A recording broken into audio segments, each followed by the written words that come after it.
his firm decision to marry Satyavan.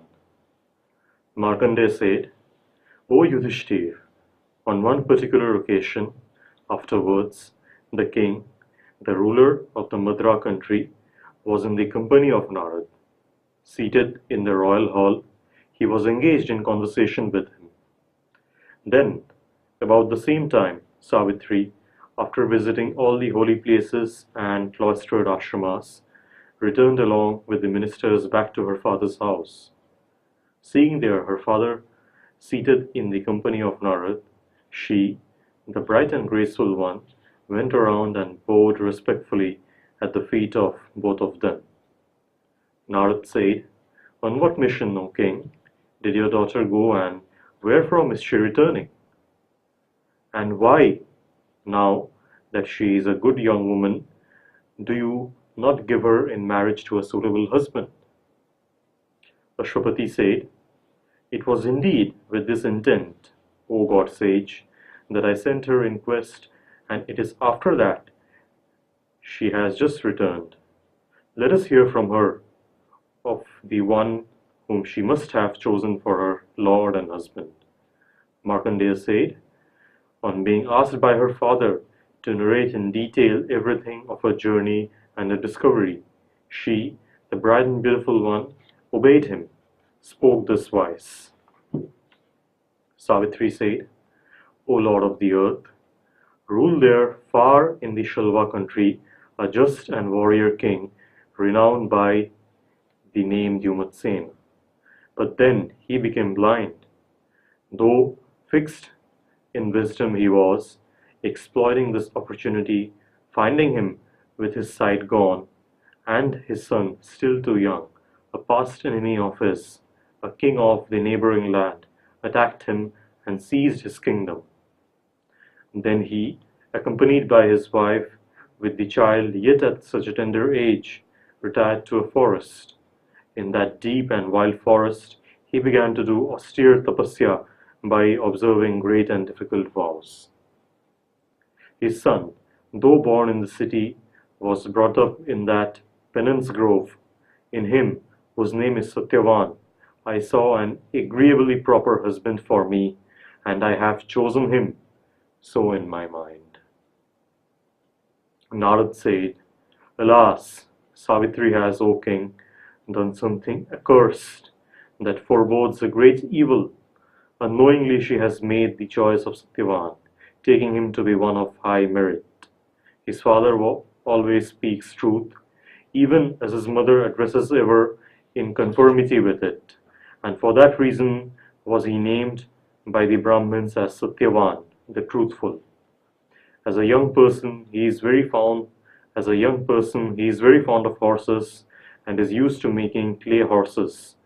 He is good at painting horses and therefore is also known by the nickname Chitrashva, the painter of horses.' The king said, 'Prince Satyavan is affectionate towards his father, but is he as well bright and intelligent? Is he moreover of a forbearing nature? And is he heroic indeed?' Narad said, 'He is bright shining like the sun god Vivaswan, and quick and sharp in intelligence like Brihaspati, and in valiance a hero warrior like Indra. He is forbearing in the manner of the earth.' Ashwapati said, 'Is Prince Satyavan also a giver of gifts? And is he a respecter of the Brahmins, of excellent features, noble and generous? Is he good looking and handsome too?' Narad said, 'Rantidev, the son of Sankriti, he is munificent within the means at his disposal, and like Shibi, the son of Ushinar, he is a counselor of truth and is established in Brahmanhood. Like Yayati, he is exceedingly bounteous and is beautiful like the moon. The son of Dyumatsena, strong in build, is as handsome as if he were one of the Ashwini Kumars. He has subdued his passions, is soft-natured, is a youth of heroic deeds, is full of truth, and has regulated senses. He is friendly with everybody, without envy, and is of a reserved, shy disposition, radiant as he is. Those who have advanced in tapasya and grown rich in virtuous nobility say briefly about him that he is always straightforward and is steadiest and is well established in those qualities. Ashwapati said, O venerable sir, you have been proclaiming all that is noble and beautiful in him, but pray tell also if there are any blemishes too. Narad said, Yes, there is but one, and is such that, because of it, all the high merits and virtues stand helplessly still. Try howsoever one may, it is not possible to erase that blemish. Satyavan will in 1 year from today abandon his body, his life here expended. This is the only blemish bearing on him, and there is no other. The king said, Come hither, O Savitri, to make a happier choice. O fair and virtuous, proceed again. All the several great qualities avail nothing, as they remain suppressed in that flawed measure. Short is his lifespan, and as the revered Narad, expected by the gods also, says he shall at the end of the year give up his body. Savitri said, Only once can occur the division of the property, and only once a daughter given in marriage, having been made, a gift cannot be made a second time. All these three happen once, and only once. May he be of a short life or a long life, with virtuous qualities or else without them. I have chosen him as my husband, and I shall choose not again. By perception does one first come to a certain conclusion, and then one holds it by speech. Only afterwards it is to put into action. That perception of mine, for me, is the one single authority here.